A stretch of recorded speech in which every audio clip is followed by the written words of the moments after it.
Assalamualaikum warahmatullahi wabarakatuh. Salam sejahtera untuk kita semuanya. Om Swastiastu. Nama budaya, salam Pancasila. Terima kasih atas kesempatan yang diberikan kepada saya selaku Kepala Badan Nasional Penanggulangan Terorisme untuk dapat memberikan sharing kepada mahasiswa-mahasiswi baru yang akan melaksanakan kegiatan program pengenalan kehidupan kampus bagi mahasiswa baru atau kegiatan PPKMB secara online untuk tahun akademik 2021-2022. Pada kesempatan ini saya akan membahas mengenai tema yang diberikan, yaitu tentang pencegahan dan penanggulangan intoleransi, radikalisme, dan terorisme.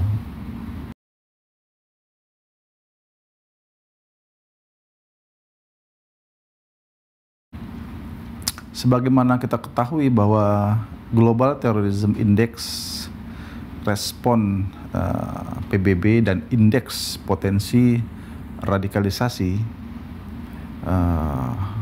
adik-adik sekalian, mahasiswa-mahasiswi yang saya banggakan, untuk dapat memahami bahaya terorisme tersebut, pertama mari kita pahami terlebih dahulu posisi Indonesia berkaitan dengan ancaman terorisme yang menurut Global Index Terorisme mengeluarkan hasil survei yang menjelaskan bahwa Indonesia berada pada peringkat ke-37, naik peringkat dari tahun sebelumnya. Artinya ini semakin besar dia rankingnya, menunjukkan bahwa dampak buruk terorisme ke negara kita tidak memberikan arti atau dampak yang mengkhawatirkan bagi masyarakat. Kategori medium tentunya dengan ranking tersebut dapat dimaknai dari posisi Indonesia pada tingkat dunia. Pada tingkat regional di Asia Tenggara, Indonesia masih lebih aman dibandingkan dengan Filipina, Thailand, dan Myanmar. Hal ini sejalan dengan survei yang dilaksanakan oleh BNPT juga, yang bekerja sama dengan Alfara Research dan Nazaruddin Umar Foundation, yang menyatakan bahwa tren potensi radikalisme di Indonesia menurun dari tahun 2017 sebesar 55,2%. Jadi masuk dalam kategori sedang, dan tahun 2019 sebesar 38,4%. Kategorinya rendah dan menjadi 14% di tahun 2020 yang lalu. Jadi kategori sangat rendah. Dengan demikian disimpulkan bahwa saat ini tren potensi radikalisme cenderung mengalami penurunan.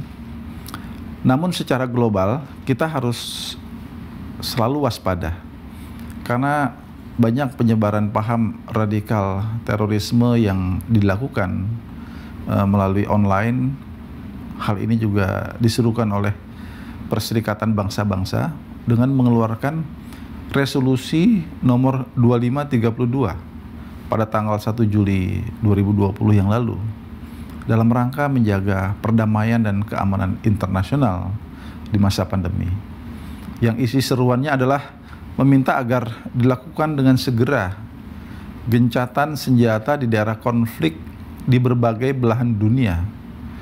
Namun permintaan gencatan senjata tersebut tidak berlaku bagi operasi terhadap jaringan teroris internasional, antara lain ISIS, Al-Qaeda, dan juga satu lagi adalah Taliban ya. Hal ini menunjukkan bahwa upaya pemberantasan terorisme internasional tetap dijalankan walaupun sedang menghadapi pandemi.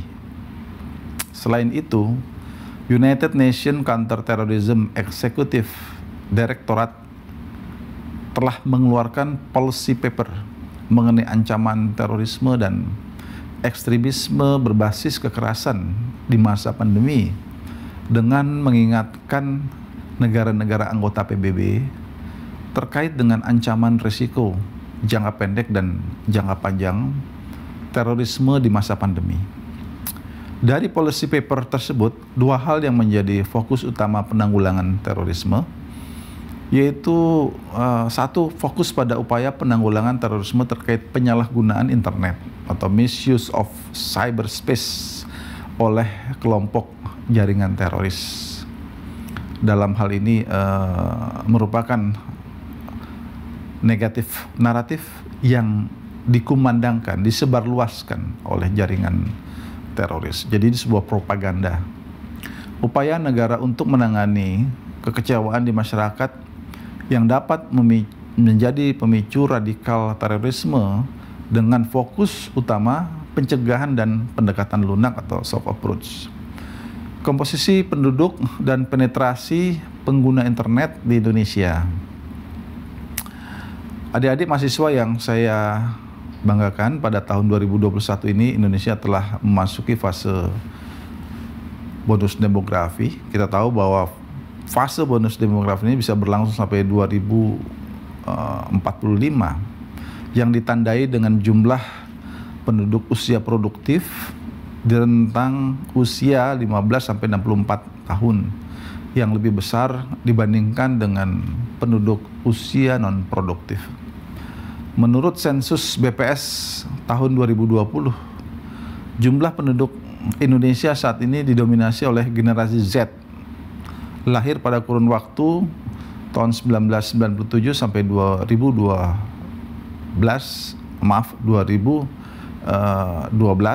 dan generasi milenial, generasi sebelumnya, yaitu lahir pada tahun 1981 sampai dengan 1996. Jumlah generasi Z sendiri berdasarkan sensus hari ini berkisar di angka 74 juta jiwa, setara dengan 28% dari total populasi sementara. Generasi milenial mencapai 69 juta atau sekitar 26% dari total populasi kedua generasi ini. Merupakan kelompok yang tumbuh dan berkembang pada saat era digital, jadi digital generation bisa disebut seperti itu, berkembang pesat sehingga sangat cepat beradaptasi dengan teknologi informasi. Semua kita sangat tergantung hari ini dengan sarana teknologi informasi yang kita miliki masing-masing. Oleh karena itu, kedua kelompok generasi ini menjadi penting dalam menggerakkan roda pembangunan nasional, sekaligus tentu kepada kelompok generasi ini adalah generasi pemuda-pemudi yang akan menjadi penentu bagi masa depan Indonesia. Namun demikian, kita dihadapkan pada sebuah tantangan di era digital pada tahun 2021 di mana penetrasi pengguna internet yang hari ini jumlahnya 202 juta pengguna di Indonesia atau sebanyak 73% dari total penduduk Indonesia yang berjumlah 274 juta jiwa. Pada aspek produktivitas, tentunya perkembangan era digital ini sangat membantu dalam menyelesaikan hambatan jarak dan waktu. Dunia menjadi global village, tetapi jika penggunaannya tidak dibekali dengan literasi yang baik, etika, pemahaman hukum yang baik, dan bijak dalam pemanfaatan informasi, tentu hal ini dapat menjadi ancaman yang dapat menimbulkan sebuah kondisi yang tidak baik, bahkan mengarah kepada konflik di antara sesama anak bangsa, sampai kepada terjadinya disintegrasi bangsa kita. Intoleransi, radikalisme, dan terorisme, memahami terorisme dari hulu, kita perlu mewaspadai tentunya berkaitan keberadaan dari kelompok intoleran yang memupuk tumbuh kembangnya radikalisme bagi para anggotanya hingga terlibat dengan kelompok teror.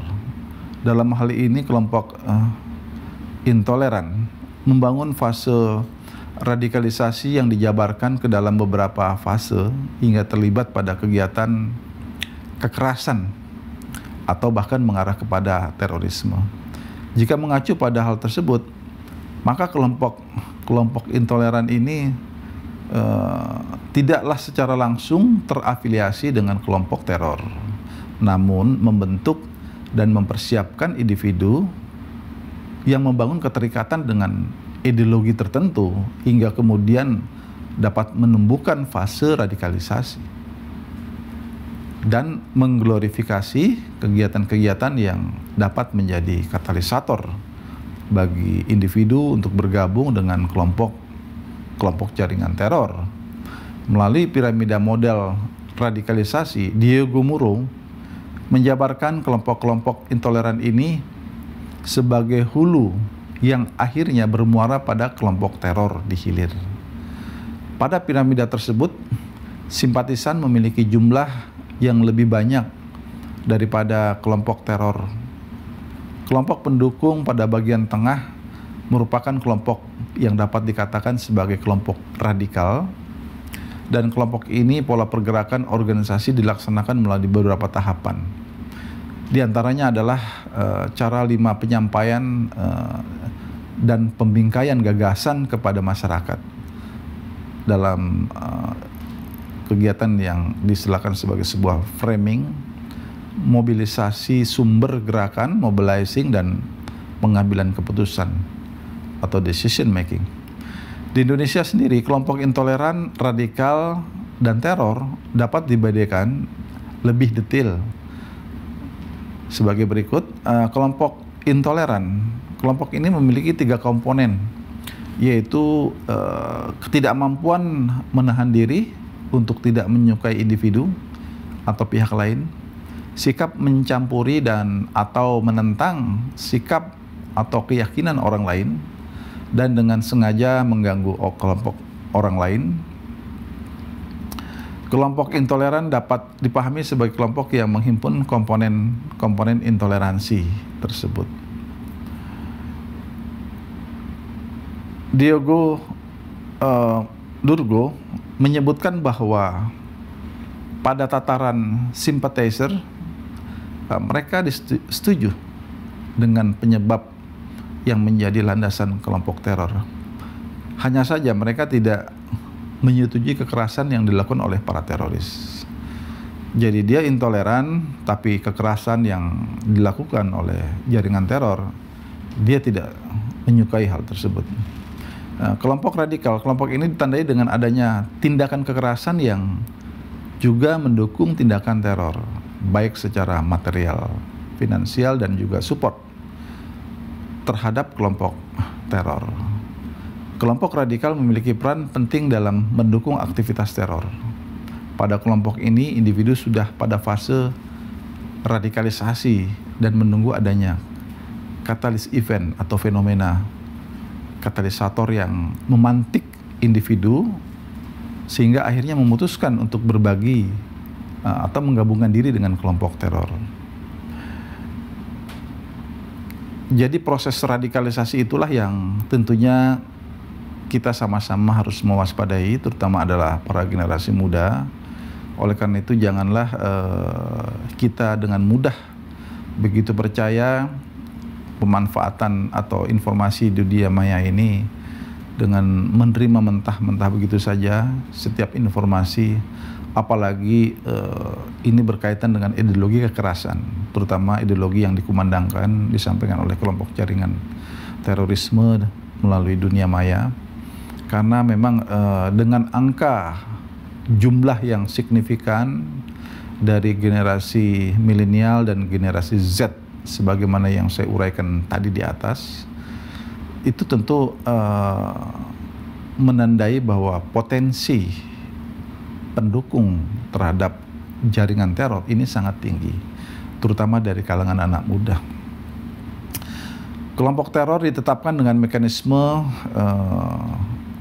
di negara kita ada satuan tugas yang disebut Satgas DTT-OT, Daftar Terduga Teroris dan Organisasi Teroris.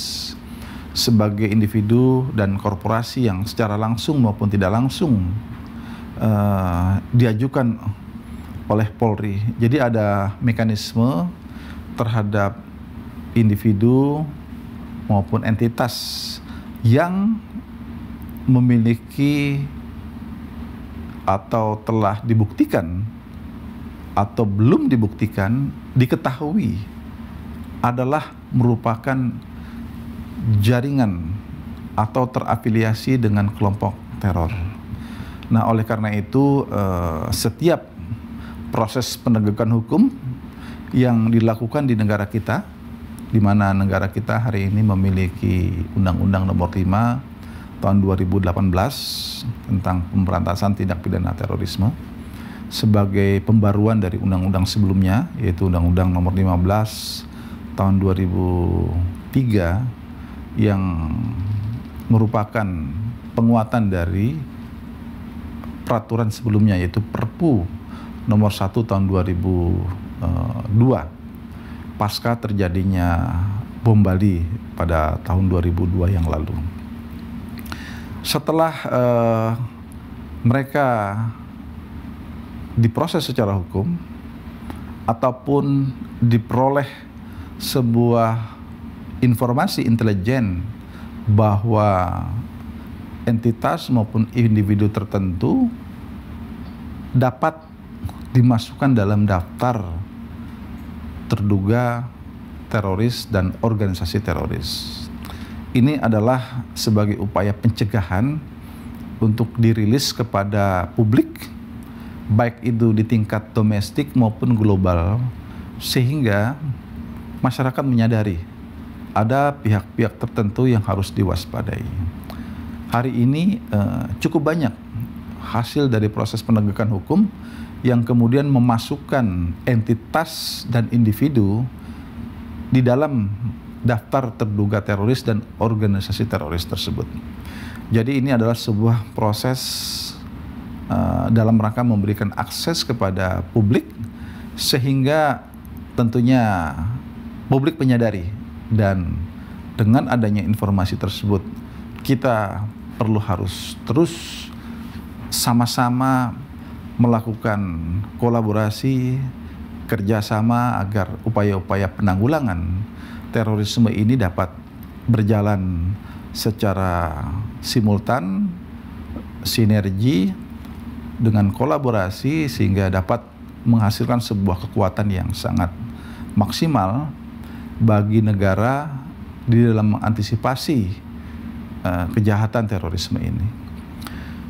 Kejahatan terorisme yang diawali dengan suatu sikap radikalisme dan intoleran sebagaimana yang saya uraikan di atas.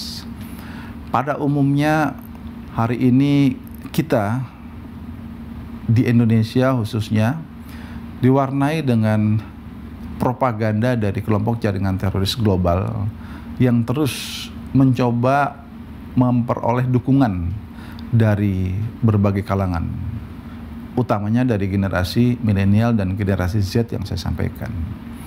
Karena propaganda seperti Al-Qaeda dan ISIS, di mana mereka adalah pengusung ideologi terorisme yang berindikasikan menyetujui kekerasan, anti kepada demokrasi, anti kepada konstitusi negara, bersifat menghalalkan segala cara, dan kemudian juga bisa mereka menyatakan bahwa kelompok yang tidak sejalan dengan mereka adalah sebagai yang mereka istilahkan sebagai kaum kafir, dan kemudian mereka perangi. Jadi ini adalah sebuah kondisi-kondisi karakteristik dari pengusung ideologi kekerasan, di mana yang kalau kita lihat juga memanfaatkan teks-teks dalam agama. Kita harus waspada dengan kondisi seperti ini, karena tentunya ini dapat menjadi sebuah informasi yang menyesatkan generasi muda Indonesia. Dalam hal mengantisipasi ini, Badan Nasional Penanggulangan Terorisme berupaya membangun sebuah kekuatan negara dengan tentunya mengedepankan tindakan yang bersifat soft approach dan hard approach. Yang bersifat soft approach tentunya kita harus membangun daya cegah dan daya tangkal masyarakat agar masyarakat kita memiliki kepedulian dalam melihat fenomena yang berkembang dalam masyarakat. Karena kita tahu bahwa mereka begitu masif menyebarluaskan paham-paham ideologi kekerasan ke dalam masyarakat, maka tentu masyarakat harus dapat diberikan informasi yang cukup. Nah, dalam hal inilah sebagai upaya pencegahan kita terus dengan melakukan langkah-langkah kesiapsiagaan nasional, antara lain dengan memberikan sebuah pemahaman dan kemudian diskusi di antara warga masyarakat, sehingga warga masyarakat dapat menyadari bahwa mana hal-hal yang membahayakan dirinya, mana hal-hal yang harus diwaspadai dan kemudian harus dihindari. Karena kita tahu bahwa ketika masyarakat telah bergabung, anak-anak muda bergabung, maka sulit bagi mereka untuk bisa keluar dari kelompok itu. Ini adalah sebuah fakta pengalaman yang selama ini kita lihat dalam masyarakat. Yang berikutnya tentu adalah sinergi di antara seluruh kementerian lembaga. Kita harus terus berupaya bersama-sama, karena kejahatan terorisme ini bisa masuk ke segenap elemen masyarakat kita, baik itu yang mereka berada dalam aparatur pemerintahan maupun dalam masyarakat, kelompok-kelompok entitas civil society. Makanya kita harus berupaya semua kementerian lembaga dan juga civil society kita bersatu padu agar upaya-upaya pencegahan bisa berjalan maksimal. Ini sudah terus kita lakukan dalam kegiatan-kegiatan yang tentunya dapat menjadi sebuah diskursus bagi semua elemen bangsa untuk menyadari tentang bahaya terorisme itu sendiri. Dalam hal mengantisipasi bahaya terorisme ini, dua hal yang terus harus kita perkuat di dalam negara kita, dan tentunya juga ini melibatkan seluruh kalangan generasi muda. Yang pertama, kita tentu harus terus mewaspadai, karena ideologi terorisme pasti bertentangan dengan paradigma nasional kita. Kita tahu paradigma nasional kita adalah sebagaimana yang tertuang dalam 4 konsensus nasional ketika awal bernegara. Yang pertama adalah konstitusi negara kita, Undang-Undang Dasar 1945. Yang kedua, Pancasila. Yang ketiga, Bhinneka Tunggal Ika. Dan keempat itu adalah Negara Kesatuan Republik Indonesia. Ideologi yang ditawarkan oleh jaringan terorisme pasti bertentangan dengan paradigma nasional kita, bertentangan dengan konsensus nasional. Oleh karena itu, kita harus pastikan bahwa apapun yang mereka tawarkan, jika bertentangan dengan hal-hal yang saya sampaikan tadi, berkaitan 4 konsensus nasional, berarti itu adalah sesuatu kondisi yang tidak baik, merupakan ancaman bagi negara kita, merupakan nilai-nilai yang tidak layak untuk kita ikuti. Karena pastinya mereka memiliki agenda-agenda tersendiri, dan bahkan agenda-agenda itu adalah agenda kekerasan, yaitu perbuatan teror. Kemudian dengan penguatan nilai-nilai kebangsaan, kita berharap bahwa semua generasi muda, termasuk generasi Z, generasi milenial, adalah generasi yang juga memahami tentang bangsanya sendiri. Kalau kita tidak menyadari tentang bangsa kita, maka ini adalah sesuatu yang membahayakan. Maka bukan tidak mungkin kita menjadi generasi yang disorientasi. Ketika kita disorientasi dan kemudian kita berpaling dengan isu-isu atau ideologi yang ditawarkan pihak lain yang bersifat transnasional ini, maka ini adalah sebuah kondisi yang bisa mengancam masa depan bangsa kita. Oleh karena itu, kepada seluruh generasi muda, mahasiswa, mahasiswi termasuk di dalamnya, kita harus waspada dengan kondisi-kondisi penyampaian ideologi-ideologi yang tidak sejalan dengan paradigma nasional kita. Kemudian dikarenakan jaringan teror ini sering sekali, acap kali istilahnya, menggunakan teks agama di dalam propagandanya, maka kita harus senantiasa melakukan penguatan moderasi beragama. Nah, moderasi beragama ini tentu kita sebagai negara yang berdasarkan Pancasila, kita sangat mengedepankan sikap toleransi, sikap saling hormat menghormati di antara pemeluk agama lainnya, tidak mempertentangkan perbedaan agama di antara warga negara, bisa hidup berdampingan secara damai satu sama lainnya dan menghormati segala bentuk keyakinan dan keimanan yang dianut oleh warga negara walaupun itu berbeda. Ini adalah sesuatu yang tentunya dijamin oleh konstitusi negara kita, dan tentunya semangat bertoleransi dalam kehidupan beragama inilah merupakan sebuah kewajiban bagi generasi muda di seluruh Indonesia untuk terus melestarikan semangat sebagaimana yang telah dituangkan oleh para leluhur kita, baik itu di dalam konstitusi negara kita maupun dalam nilai-nilai luhur ideologi negara kita, Pancasila. Badan Nasional Penanggulangan Terorisme terus ke depan akan tetap mengajak seluruh komponen bangsa untuk bersama-sama terus mewujudkan tujuan nasional kita. Yang pertama, tentu kita tahu bahwa tertuang di dalam mukadimah Undang-Undang Dasar Negara kita, melindungi segenap tumpah darah dan bangsa Indonesia.